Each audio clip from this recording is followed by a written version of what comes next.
Okay, hello everybody. My name's Anita Schuckert, and I have an in-home daycare and after-school program in Iowa City. I've been involved with the Farm to Early Learning program since 2017, and I love to garden and cook with my daycare kids. Today, I'm going to explain to you how we incorporate cooking with our literacy program with Reading with Kids. And hopefully I can inspire you to incorporate cooking activities with your kids in your program, even though the books don't seem to appear to lend themselves to a cooking activity. Now, we all know reading is very important for kids. I took Every Child Reads birth to 3 and Every Child Reads from 3 to 5. And we know how reading opens doors and allows us to experience many new things. One thing we like to do as educators is we like to incorporate activities with our reading projects. And one of the activities that I do is cooking. Cooking is one of those activities that help that involve the 5 senses for children. And many of us know and realize that when you have activities that involve 2 to 5 of the senses, it actually stays with children and adults a little longer than if you would just do an activity that just incorporates one. Cooking is good to help develop fine motor skills as well as gross motor skills, and it also involves pre-math and science activities. So let me explain to you how we do cooking activities here with our kids. Now, one thing you need to remember when you do cooking activities with your children, to follow the safe food guidelines. So you want to remember to wash your hands. Right now, a lot of people feel safer having the kids or adults wear gloves. Aprons are always a fun thing for kids to wear, and hats. Be careful of cross-contamination. So if you're cooking with raw meats, or you want to keep them on a different cutting board or a different station than you do your fruits and vegetables. But you also want to make sure that you assign appropriate tasks for kids. You don't want to assign a 2-year-old a task of cutting up an apple, because that just won't work. However, using a plastic knife and giving a banana or an egg or a strawberry is a great activity for a 2-year-old.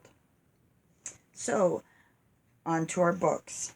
Now, some books that we read have things right in the title that lend themselves to cooking activities.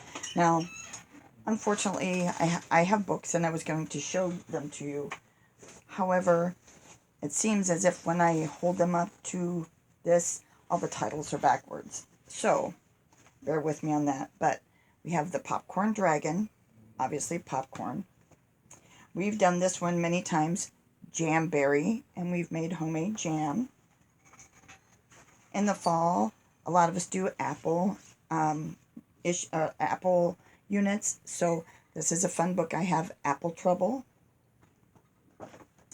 Another one is The Big Hungry Bear. Got a big picture of a strawberry right on the front.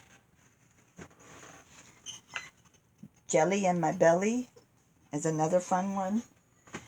And then when you get into the science, your sciences, you can do like milk to ice cream, homemade orange juice, and if you're growing tomatoes in your garden, you can easily do tomatoes to ketchup.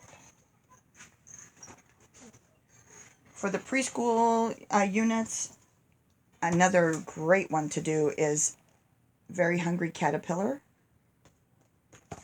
and The Bear Wants More.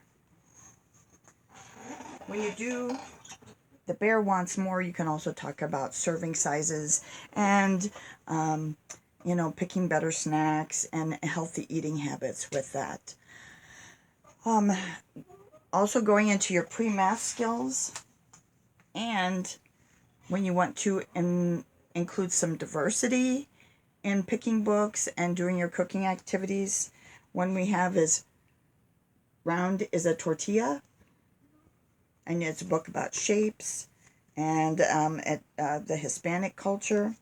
And if you're celebrating different holidays, or talking about different holidays like the Chinese New Year, and you have books on that you want to incorporate with the Chinese New Year, that would be a good time to go ahead and bring out and try to do maybe like a vegetable or a fruit spring roll, and the kids can make their own. It's very, very easy. Now, normally we would be doing a hands-on activity, because I'm big into hands-on activities. And so I have tried to adapt one that we can do on the virtual and do it in like a YouTube form. So everybody, I want you to, we do a lot of singing with the cooking activities and gardening and songs. So this is one of the songs that we sang when we made broccoli and cauliflower tater tots. So everybody clap, and then you slap your legs. So we want to get into a rhythm. Everybody ready? Tater tot, we like them a lot. Tater tot, we like them a lot. Oh, tater tot, we like them a lot. With ketchup. The kids add the ketchup on the end of that. So that's a fun little thing that you can sing with your kids and go on. Anyway, that's the little break that we have. Now, the books that I want to talk about today are not your everyday books that have cooking in the title. And one of them would be A Very Mixed Up Chameleon. Now, if you have that book in your library, get it out, take a look at it, and it talks about all the different colors that the chameleon can change into. At the very, very end here, it's got all the different colors of the rainbow. So one thing that you might consider cooking, or not even a cooking activity, but cutting up fruits and vegetables, and you can eat the rainbow. You could make kebabs, you could make a salad, mixed salad, you could just lay it out on a tray and let the kids pick the rainbow colors that they like. But teach them good, healthy eating habits by eating the rainbow in coordination with this book. Another book I like is called I Can't, Said the Ant. And this takes place in an ant is in the kitchen and finds a teapot broken on the floor. And it's a very nice rhyming one. But you could use this book to incorporate your kitchen basics, because it talks about different a knife and what the knife said, all of the things.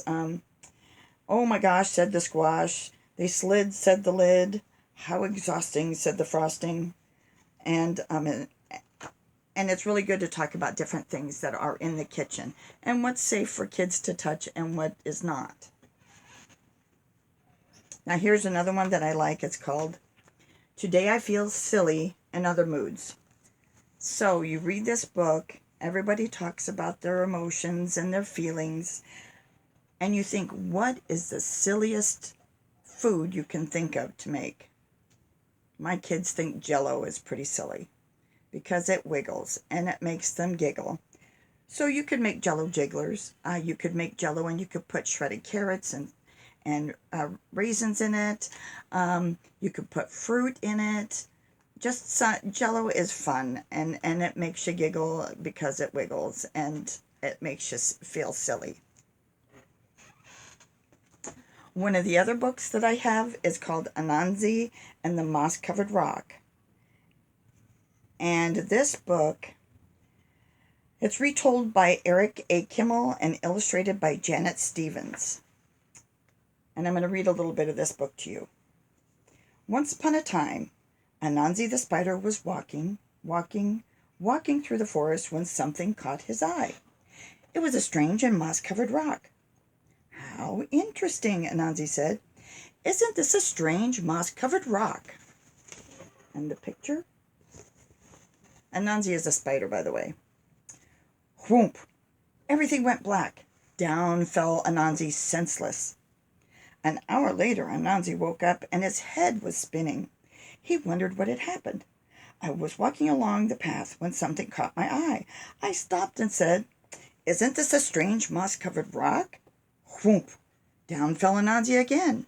But this time when he woke up an hour later, he knew what was happening. 'Aha,' Anansi said. 'This is a magic rock. And whenever anyone comes along and says the magic words, "Isn't this a strange down he goes.' This is a good thing to know,' said Anansi, 'and I know just how to use it.'" So on throughout the story, Anansi tricks a lot of the animals that are in the forest out of their food or possessions. And eventually somebody tricks him and they get all their things back. However, you could make a fruit salad out of this because there are a lot of different fruits. So even though it doesn't talk about have food in the title, you can still find cooking activities. Other ideas is if you read Little House on the Prairie book to your kids or they're reading them, make homemade butter. We made the clove oranges that they mention in there. If you have school-age kids and you're doing a Harry Potter unit, butterbeer recipes are all over Pinterest, and they are very, very easy to put together.